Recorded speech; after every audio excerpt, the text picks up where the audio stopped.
From Studio 119A, The Exit Interview with Matthew Silva. As the school year is coming to a close and seniors prepare to begin their next chapter of life, I often think about the pressures they feel to have it all figured out by the age of 18. But the truth is, their future will be shaped by much more than where they go after high school. Whenever I speak with people established in their career, I'm reminded of how rarely life follows a linear path.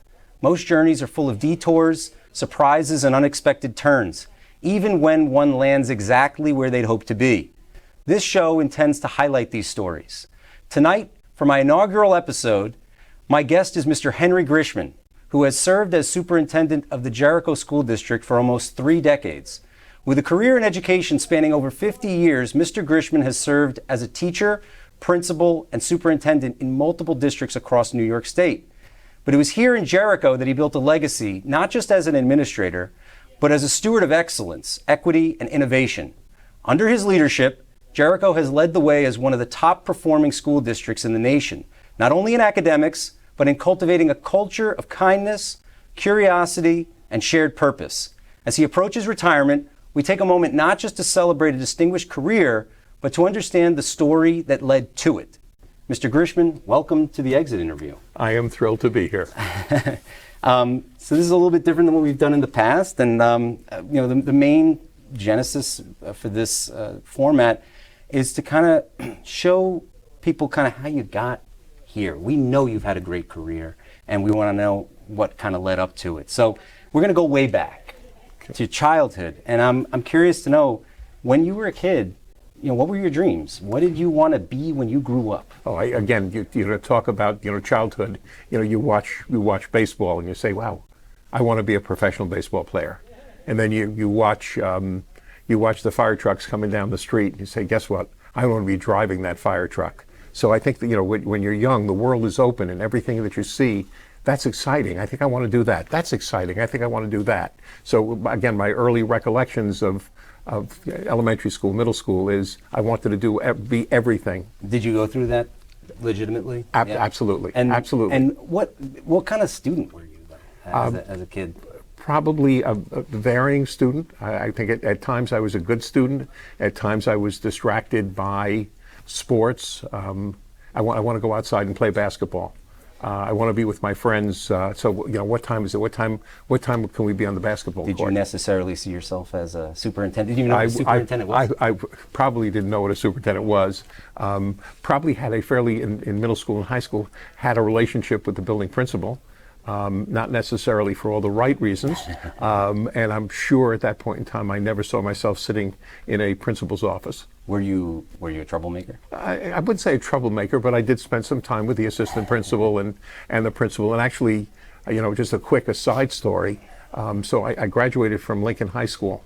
And 9 years later, finishing high school, 9 years later, after going to college and teaching, I returned to Yonkers as a building administrator.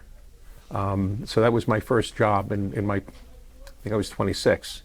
And at the first meeting of all the new principals that were hired in the city of Yonkers, when the superintendent introduced me, said, here's our new principal of School 26 in Yonkers, Mr. Henry Grishman, my high school principal, who obviously I have not seen or spoken to in 9 years.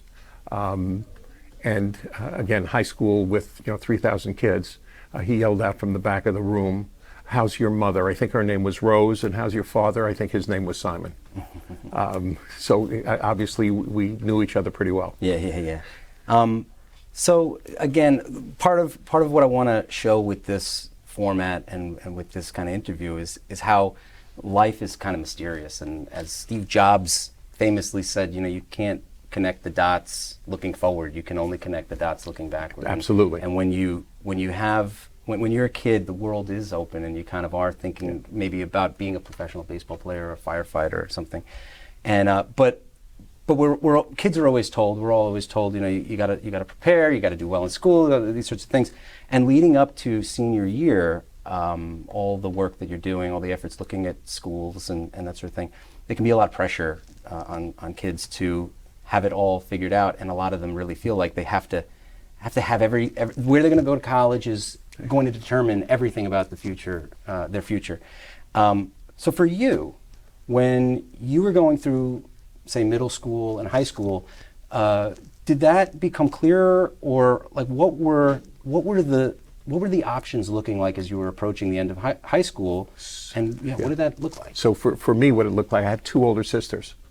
One of my older sisters who had a great impact on me was, Hank, sit tight, enjoy the world, go into college and explore, take courses all over the place and explore your options. My other sister was a very excellent student and very focused, and she knew the path she was taking. And she conversely said, Hank, you really have to have a better idea of what you want your major to be and what path you want to take. So again, two conflicting advisors sending me off to college. But did you see education in your future as a high school kid? Was that like... Absolutely not. I mean, at that point, I think I actually went into college with a notion of, I want to explore. I want to, what are the options that are out there? In the back of my mind, I worked in day camps and sleepaway camps. I knew that I enjoyed working with kids, with younger kids, middle school age kids, but I never did a connect the dot in terms of, will my enjoyment of working with kids lead to a profession? I probably at some point had thought about, is a pediatrician a possibility because I enjoy working with kids? Is that something that might be in my future? Maybe. So you basically entered school with a wide open liberal arts kind of a... My diploma says general arts and science. Where'd you go to college? Penn State. Nice. Hey. Yeah. And so you go to Penn State. Did you do just 4 years there? Did you wind up moving around at all? How did that? Four straight years. So you graduate from college now with your degree. Then what? and again, I think through college, I probably started to explore. Maybe I want to do this. Maybe I want to do that. But I really had no set direction. I had, again, people who were giving me advice. You really should be thinking about this. You really should be thinking about that. You should be thinking about graduate school. Plastics. Plastics in that time, that was the number one. Plastics, I should have invested. But seriously, you graduate from college even, and you really don't have like a clear path. At that point, you're 22? Yeah, 21, 22. And you have this degree from Penn State, but so what'd you do? Like odd jobs? How did you find your first like real paycheck? So as I'm graduating, my dad, who's in business in New York City, said, "Come work for me for a couple of years." People advising, well, maybe you want to do some graduate work. Maybe you want to look at a postgraduate degree. Both of my sisters at that point were teachers. And both were they local still? They were local. Like I again graduated from Yonkers. Both of them were teachers. One an elementary teacher, one a high school teacher in Rockland County. And they said, why don't you? We've seen you your whole life. Enjoy being around kids. So for a year or two, why don't you think about teaching? I said, it's something maybe that I'll try for a year or two or three. During the late '60s. There definitely was a tremendous need for teachers. I had not taken any education courses, and I was not certified as a teacher. But again, in the late '60s, there was a tremendous need to fill the teacher ranks. Salaries were not good, so there were a lot of openings. So I applied in 3 different districts to be a teacher and was hired in all 3 districts. And I said, guess what? Okay, I'm going to pick one of them, and let me see from there what develops. And maybe I'll do this for, again, my thought, let me see how this feels. I'm going to do this for a year or two. And then at that point, I'm really going to decide graduate school with what kind of focus. And I really went into it not expecting it to be a career. And getting a gig was a little different than today's standards. It was again, my longest interview was a half an hour. And had three job interviews. Yeah. I was offered a job in the DOE in New York City. I was offered a job in Yonkers, city of Yonkers, where I had just graduated from, and I was offered a job in Rockland County, where both of my sisters currently worked. And what was your first position then? My first position was teaching 5th grade in Haverstraw Elementary School, which was an interesting Rockland County school. Again, the school, North Rockland, was a large school district that served a suburban population and a immigrant population. There was brick factories along the Hudson River, and the Haverstraw was the town that supported the brick factories. And again, many of the kids and families that served that part of the school district were from the Dominican Republic and Puerto Rico. All right, and so you're working as an elementary school teacher. At what point did you realize I want to go into administration? I want to go in a different, because I'm sure there were many different steps getting you there. And what did that look like, and where did that take you around the state too? So again, I think as I started to teach, I said, I like this. This is pretty good. So I needed to get certified. So I started to take graduate courses in education to get certified, which maintained my ability to teach. So for 2 years I taught 5th grade. And then I moved up I said I want to be with little older kids. So I moved up to the middle school and taught middle school math for 2 years as well. And that's when I started to really focus on, I'm really liking this a lot. And I think one of the offshoot realizations was I want to have more input on more kids. How can that happen? Well, if you look toward administration, that could very well happen. So after I finished teaching 4 years, I enrolled at NYU in their doctorate program in administration. In those days, you had to take a year off to do that. So my wife was teaching. She supported us while I went to graduate school at NYU. And again, an incredible turn of events. While I was in graduate school, I spent some time consulting in the city of Yonkers, where I had graduated high school, and worked there through NYU, maybe 2 days a week. And sometime in the spring, I was approached by the superintendent in Yonkers and said, would you be at all interested in an administrative position next year? So at age 26, I was offered a principalship in the city of Yonkers. Oh, wow. All right, so now you're principal. You eventually wind up getting a gig as a superintendent, not of Jericho, the Jericho School District. How many other positions? So I was an elementary principal for 3 years. I was a middle school principal for 3 years in a different district. And again, that's, I think, as I saw, I like having impact on a broader scale. I like impacting not just individual kids, but broad scale in terms of, and again, you talk about, academic successes, academic improvement, but the need for what's the climate like, and what kind of impact can you have on the climate in your classroom? What impact can you have on the climate in a full building? What kind of impact can you have on the climate in a full district? Right. So I think at that point I started to see, I want to be a superintendent of schools. And in 1978, I applied for a superintendency in Schoharie County, New York, which is a dairy farming community, and a really interesting experience. 600 kids, K-12, in one building. Wow. In one building. The transportation department was 5 buses. So in terms of scale, it was almost like a principalship with a little more responsibility. I wound up applying, being interviewed, and getting that job. And I still look back at that experience because, it wasn't just the superintendency. You were part, because it was a small community, you were part of the community. Yep. Everybody on Sunday morning went to the firehouse for the pancake breakfast. Every other Friday night went to the Methodist church for the chicken barbecue.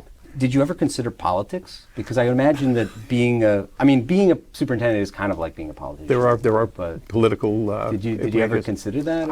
Again, that crossed my mind some. But again, I think from early on, I enjoyed being an educator. I enjoyed being a teacher, and I missed part of that. I enjoyed being a building principal, and I missed part of that. And then I appreciated the bigger and broader role of being a superintendent. And again, that first start of a superintendency, where I really saw that you can have impact on the culture of an organization. Yeah. that's what sold me on, this is what I'm going to do the rest of my life. I'm going to do this until I'm 55 and retire. So tell me about how you got started here at Jericho.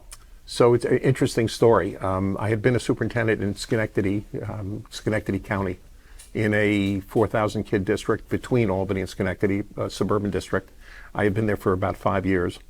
And a person I knew at SUNY Buffalo said, Hank, I know that you have roots on Long Island. I know your wife has roots on Long Island. The Plainview Old Bethpage superintendency is open. Would you be at all interested? So this was in 1992, the summer of 1992.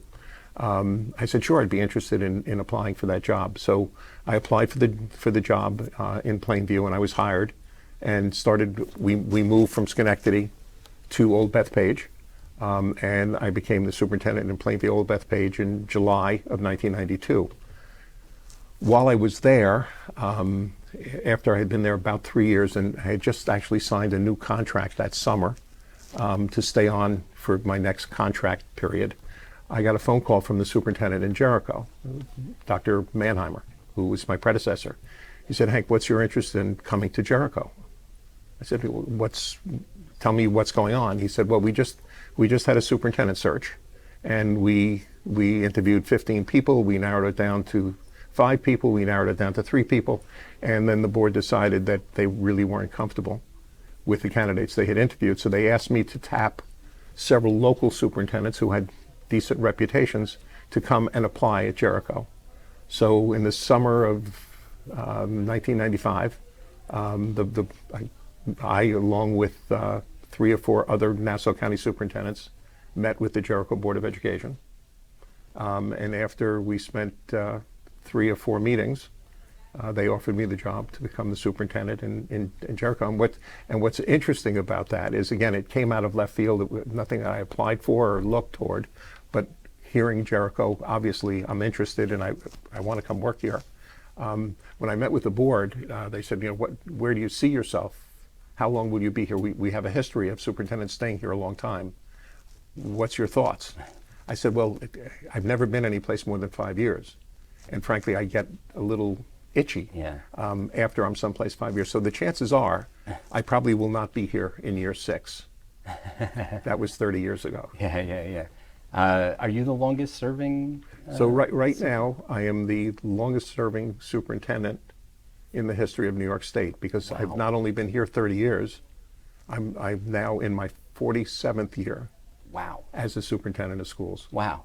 Oh man, that's crazy. That is, when I look at that and say, if I'm only 47 years old, how could I have been superintendent for 47 years?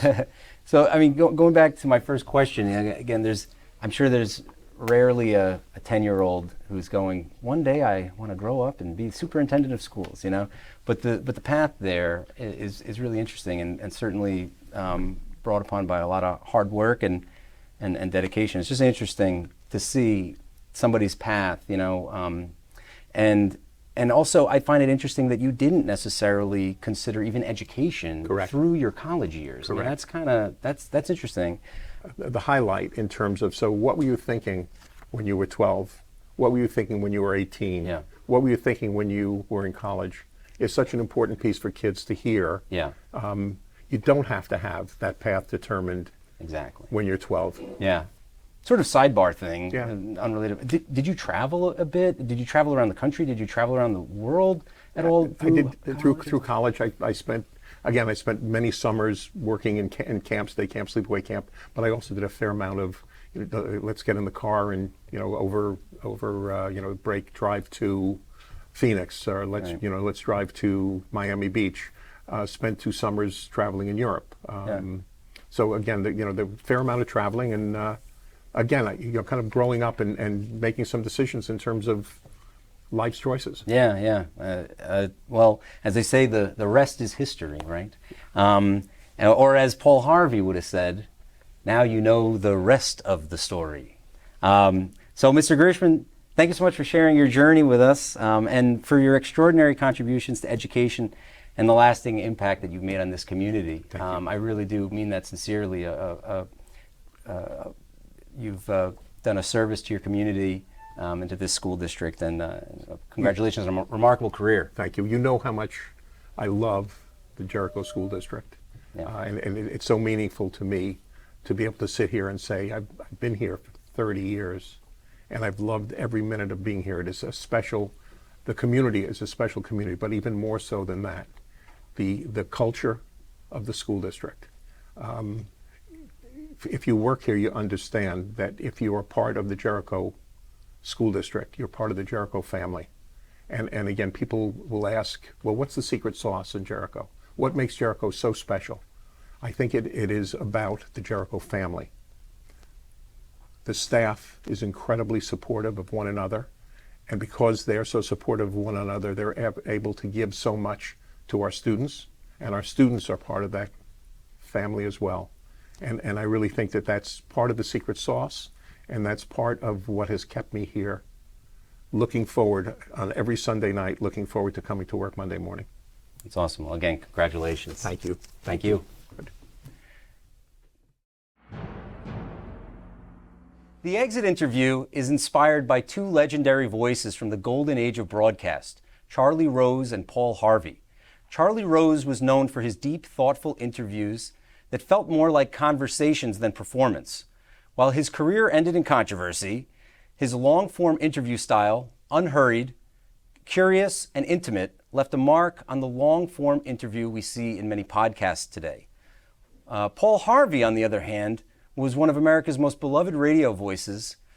For almost 3/4 of a century, he shared the news of the day with millions, but it was his short, surprising human interest stories, each ending with a twist and the line, and now you know the rest of the story, that made him a legend.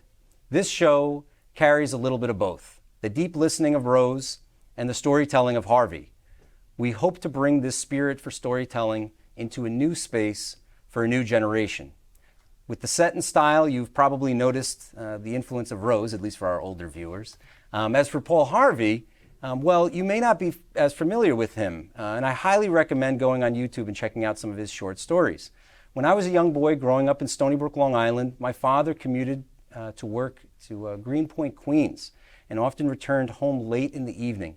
On those long drives, he listened to the rest of the story by Paul Harvey on the radio. Arriving just in time to tuck us in, he would put us to sleep with those quirky little tales. These were our bedtime stories. The stories were short, about 3 minutes long, and always revolved around the hidden backstory of something or someone famous, like Princess Diana or the invention of Velcro. But Paul Harvey never revealed who or what the story was really about until the very end. And once he did, it all clicked into place. You suddenly knew exactly what he was talking about. You knew the rest of the story. They went something like this. And now the rest of the story. He was 3 years old when it happened. His father, a police officer serving his community on the night of December 18, 1921. He would never come home, shot and killed in the line of duty. The case was closed, but the wound it left never quite healed. Not for his mother, not for her quiet, observant son. The boy grew up in Tulsa, Oklahoma. He wasn't the class clown, he wasn't the star quarterback, but he had something, a voice, and a way of using it that made people stop and listen. One day in high school, a teacher heard that voice. Isabel Ronan. She was impressed. So impressed, she sent him to the local Tulsa radio station KVOO. He was just 14. He started small, sweeping the floors, then reading the farm report, then commercials. Radio got into his bones. He studied it in college, refined it in the military, and lived it every day thereafter. He would simply speak into a microphone, and for almost 70 years, his voice echoed through kitchens, barbershops, barns, and back seats. Presidents listened, soldiers listened, farmers, nurses, truckers. America listened. He spoke of quiet heroes, small-town miracles, and the goodness of ordinary people. That voice became one of the most recognized and most trusted in American life. But the man behind it, the one who overcame tragedy, who found his calling behind a microphone at 14, who broadcasted into his 90s, never stopped believing that words, spoken well, could shape the world. And his, that unmistakable rhythm, that Midwestern sincerity, that unforgettable sign-off, that boy's name was Paul Harvey. And now you know the rest of the story.